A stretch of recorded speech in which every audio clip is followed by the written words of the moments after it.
जय जिनेन्द्र। मरने के बाद स्वर्ग के द्वार पर चार व्यक्ति खड़े थे। इन चारों व्यक्तियों में सबसे पहला व्यक्ति राजा था, दूसरा व्यक्ति बिजनेसमैन था, तीसरा व्यक्ति पंडित था और चौथा व्यक्ति एक मजदूर था। किसी को यह नहीं पता था कि स्वर्ग के अंदर कौन अंदर जाएगा और कौन वहीं से दरवाजे से वापस लौटा दिया जाएगा। सब स्वर्ग का दरवाजा खुलने की इंतजार कर रहे थे और आपस में बातें कर रहे थे। राजा को मरने से पहले से ही आदत थी। उसने अपनी बात सबसे पहले बताई। राजा ने कहा, मैं बहुत प्रसिद्ध राजा हूँ। मैंने धरती पर अपना बहुत नाम कमाया है, इसलिए पूरी संभावना है कि मैं ही स्वर्ग में जाऊंगा। फिर व्यापारी ने अपनी बात कही। बोला, मैंने धरती पर खूब धन कमाया है।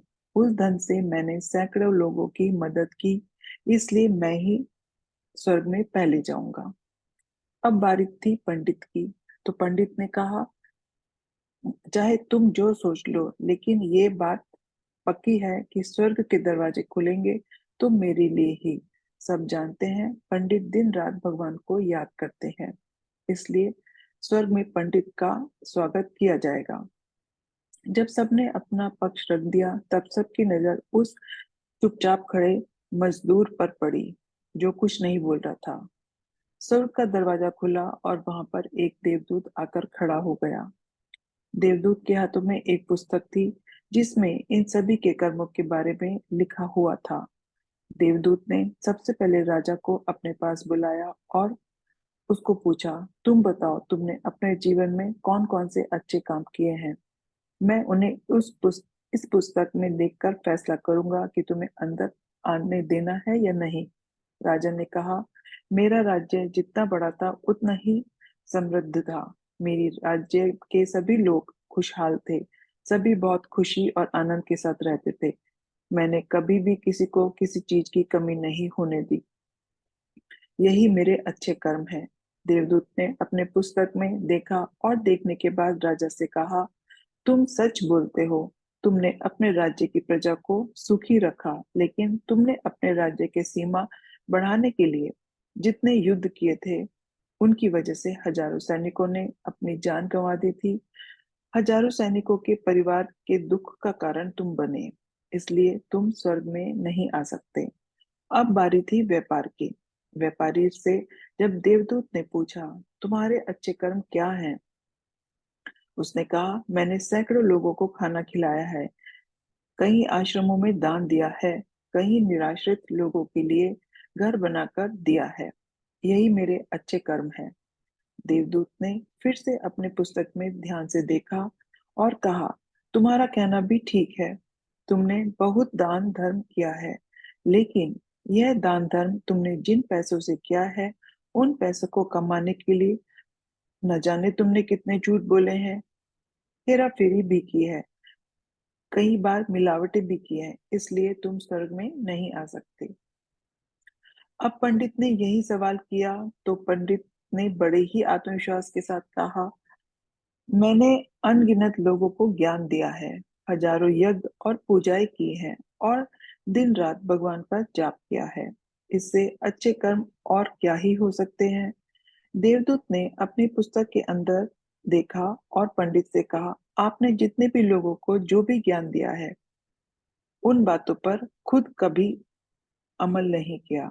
आपने यज्ञ, पूजा या भगवान का नाम निस्वार्थ भाव से कभी नहीं लिया, इसलिए आपका भी स्वर्ग में आना नहीं होगा। मजदूर यह सब देखकर हैरान था। वह अब तक जिन्हें महान समझता आ रहा था, उनकी व्याख्या स्वर्ग के दरवाजे पर आकर बदल गई। धरती पर जिन कामों को अच्छा समझा जाता है, उनका यहाँ पर कोई मूल्य नहीं था।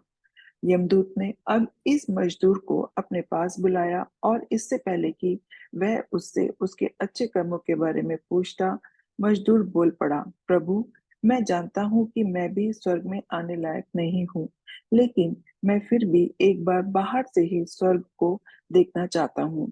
बस इससे ज्यादा मेरी कोई इच्छा है ही नहीं, क्योंकि ऐसी इच्छा पालने के लिए मैंने जीवन में कुछ भी नहीं किया है।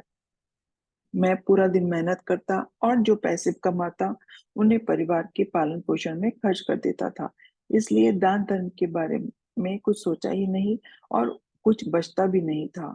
लोगों की भला मैं क्या सेवा करता, क्योंकि काम के बाद जो थोड़ा सा समय मिलता उसको अपने ही बूढ़े माँ बाप की सेवा में बिता देता था। और यह सब करने के बाद मैं कभी कभी मंदिर भी जाता था और भगवान ने से जैसा भी मुझे दिया है उस जीवन के लिए धन्यवाद कहता था। देवदूत ने अपनी पुस्तक में बड़े ध्यान से देखा और थोड़ी देर देखता ही रहा। फिर उसने मजदूर से पूछा कि तुम याद करके बताओ, तुमने कभी तो कोई अच्छा काम किया होगा। मजदूर ने थोड़ी देर सोचने के बाद बोला, हाँ, मुझे थोड़ा थोड़ा याद है। एक बार मैं बहुत भूखा था और मैं खाना खाने ही बैठा था कि एक कमजोर कुत्ता जो ठीक से चल भी नहीं पा रहा था, वह मेरे पास आ गया और मेरे खाने को देखने लगा। तब मैंने अपनी रोटी उसको खिला दी और मैं खुद भूखा ही सोया था। मजदूर की बात सुनने के बाद देवदूत मुस्कुराया और मजदूर को बड़े सम्मान से स्वर्ग के अंदर ले गया। दोस्तों, अच्छे कर्म लोभ मोह माया इन सब भाव में आकर नहीं किए जाते और न ही उन्हें अच्छे कर्मों की श्रेणी में गिना जाता है। निस्वार्थ भाव से किया गया एक ही अच्छा कर्म आपके जीवन के सारे पाप धोने की शक्ति रखता है। इसलिए जब भी मौका मिले, निस्वार्थ भाव से और अच्छे मन से अच्छे काम करें। जय जिनेन्द्र।